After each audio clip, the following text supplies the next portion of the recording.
దేవతాతీత స్వరూపులు భగవాన్ శ్రీ సత్యసాయిబాబా వారి దివ్య పాద పద్మములకు శతకోటి వందనములతో భక్తులందరికీ సాయిరా.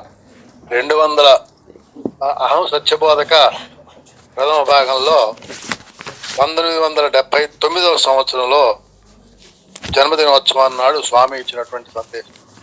శ్రీ సత్యసాయి ప్రేమతత్వము నిస్వార్థమైనది, నిర్మలమైనది మరియు పవిత్రమైనది.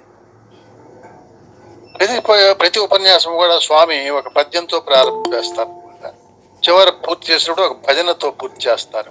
అట్లా ఈ దీనిలో ప్రారంభంగా యుగ ధర్మ పద్ధతుల్ విగళితమై ఉంట నయమార్గమున త్రిప్పి నడుపు కొరకు.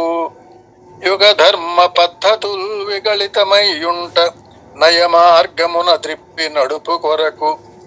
లోకంబులెల్ల కల్లోలమై చెడియుంట నిష్కల్మము చేసి నెగడు కొరకు. నిష్కల్మషము చేసి నెగడు కొరకు. దుర్మార్గబద్ధులై కృంగి దీనతనుంట సాధు సంరక్షణ సలుపు కొరకు. కాల సందిగ్ధ విగ్రహాలు ఉక్తులై ఉంట భాష్యార్థ గోప్యముల్ తెలుపు కొరకు. క్షమాభారము బాపి భూదేవి మనుపు కొరకు. త్రేతనొసగిన కోర్కెల తీర్చు కొరకు. అవతరించెను అచ్యుతుడవనియందు సత్యరూపుడై పత్తిలో చూడుడిపుడు. ప్రేమ స్వరూపులారా, ప్రతి మానవుని హృదయమునందును తీవ్రమైన ఒక అపేక్ష ఉంటున్నది. అది ఏమనగా అచంచలమైన స్థిరమైన ఆనంద అభీష్టము. ప్రతి ఒక్కరికి కూడా ఆనంద అభీష్టం ఉంటుంది. ఇట్టి ఆనందము నిమిత్తమై ప్రతి మానవుడు కూడాను రాత్రింబవలు విధి విరామములు లేకుండా కృషి సల్పుతున్నాడు. కానీ ఆనందమును అందుకోలేకపోతున్నాడు. కారణం ఏమిటంటే దేహేంద్రియములే తానని భావించి వాటి అనుభవ నిమిత్తమై ప్రయత్నాలు సల్పటమే. ఆనందమే తాను అనే సత్యాన్ని గుర్తించుకోలేకపోతున్నాడు మానవుడు. ఉపనిషత్తులు చక్కని ఉపమానము చేత ఈ సందేహమును నివారణ గావిస్తూ వచ్చినాయి. శిష్టా గుడా సంపన్న అనింది, శిష్టా గుడా సంపన్న అనింది. శిష్ట అనగా పిండి, గుడ అనగా బెల్లము. బియ్యపు పిండి అయినా గోధుమ పిండి అయినా స్వతసిద్ధముగా తీయగా ఉండదు. ఈ పిండి యందు బెల్లము చేరినప్పుడే దానికి మాధుర్యం వస్తుంది. ఈ బెల్లము పిండిలో చేరి సర్వత్రా మాధుర్యం అందిస్తున్నది. ఏతావాత దీని యొక్క ఆదర్శం ఏమంటే ప్రపంచము పిండి వంటిది. ఇది కేవలము దైవం యొక్క మాధుర్య సంపదయే గాని ప్రకృతి యొక్క సంపద కాదు. దీనిని పురస్కరించుకుని ఉపనిషత్తులు అనేక విధములైన ఆదర్శములను నిరూపిస్తూ వచ్చాయి. భగవంతుడు ఎట్టి ప్రమాణముల చేత నిరూపించుటకు వీలు కానివాడు. ఇది మనకి విష్ణు సహస్రనామంలో కూడా వస్తుంది. భగవంతుడు ఎట్టి ప్రమాణముల చేత నిరూపించుటకు వీలు కానివాడు. భగవంతునకు అప్రమేయుడు అని ఒక పేరు. అప్రమేయుడు అనగా ఎట్టి ప్రమాణముల చేతను కూడాను అతనిని నిరూపించుటకు వీలు కానటువంటి వాడు అని అర్థం. కేవలము వేదముల చేతనే దివ్యత్వము అర్థం గావించుకున్నటకు వీలైనది. కనుకనే దైవమునకు వేద విధుడు అని మరో పేరు. 3 విధములైన ప్రమాణములు కలవు. ప్రత్యక్ష ప్రమాణములు అనేవి 3: ప్రత్యక్ష ప్రమాణము, అనుమాన ప్రమాణము, శబ్ద ప్రమాణము. మనం దేన్నైనా గుర్తించాలి అంటే ఒక ప్రమాణం కావాలి. ఈ ప్రమాణాలు 3 రకాలుగా ఉండొచ్చు: ప్రత్యక్షము, అనుమానము, శబ్ద ప్రమాణము. ప్రత్యక్ష ప్రమాణం అంటే ఏమిటి? నేటి దినము సాయంత్రము పాలను తోడు పెట్టగా రేపు తెల్లవారేసరికి అది పెరుగుగా మారుతుంది. నేటి రాత్రి పాలుగా ఉన్నది రేపటి దినము పెరుగుగా మారటం అనేది ప్రత్యక్ష ప్రమాణము. దూరమునందున్న ఒక పర్వతము పైన పొగను చూచి దాని ఆధారము చేత అక్కడ నిప్పు ఉన్నదని సందేహించడం అనుమాన ప్రమాణం. ఇంకా శబ్ద ప్రమాణము. ప్రశాంతి నిలయమును చూచిన ఒక వ్యక్తి ప్రశాంతి నిలయము చూడనటువంటి ఒక వ్యక్తి దగ్గరకు పోయి ప్రశాంతి నిలయం యొక్క వర్ణన చేయడం చేత ఆ వ్యక్తి కూడాను ప్రశాంతి నిలయం యొక్క పరిస్థితిని గుర్తించుతాడు. ఈ శబ్ద ప్రమాణం అనేది అనుభవించి ఆనందించి అందించే పలుకుల యొక్క స్వరూపము. ఇన్ని వేల మంది యందు ఒక వ్యక్తి అమెరికా నుండి వచ్చాడు. అతను ఎవరు?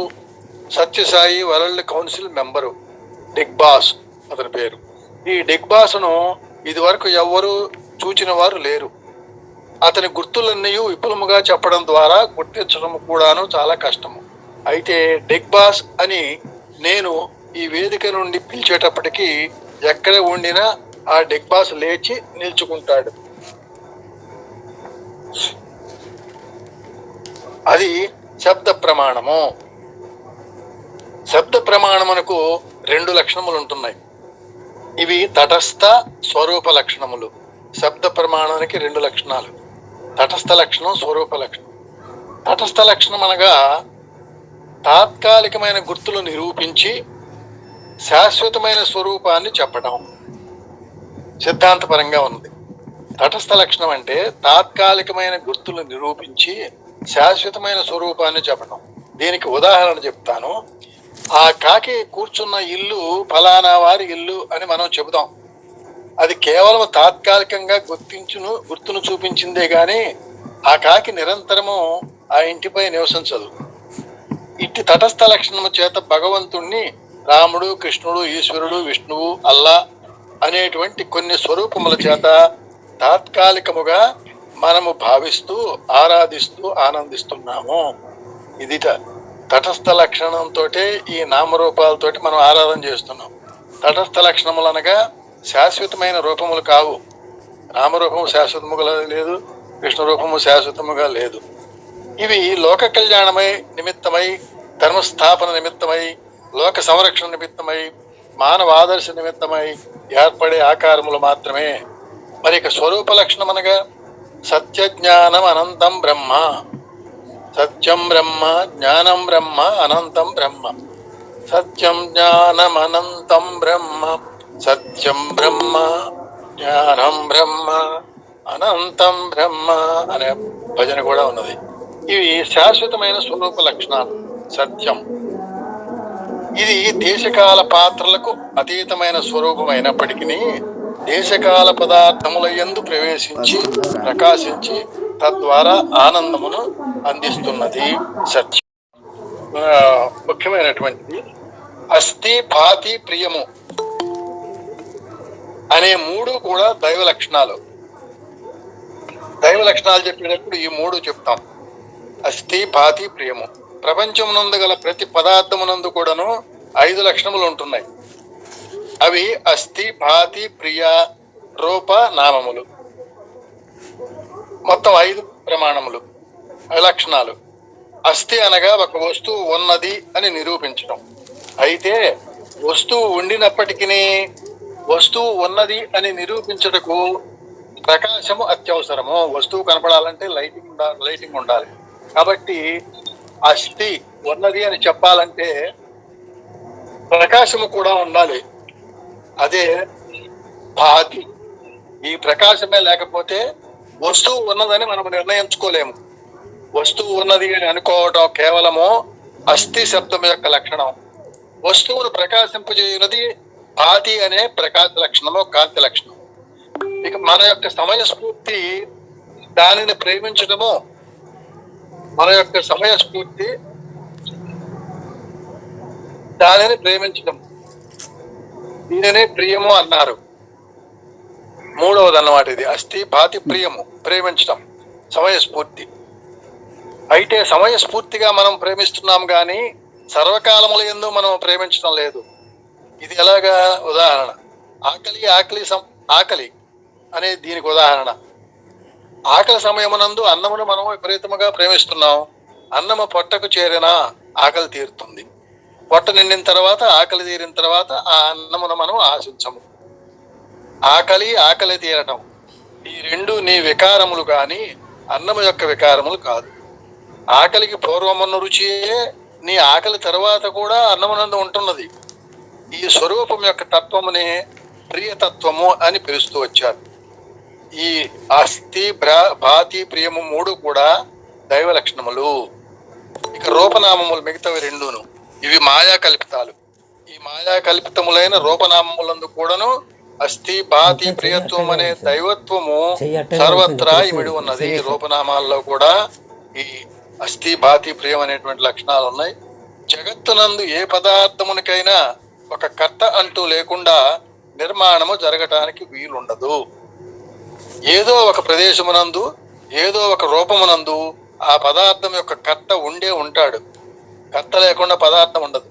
ప్రాపంచిక సంబంధమైన పదార్థములకు కర్త ఎవరో మనము నిర్ణయించటానికి సాధ్యమవుతుంది.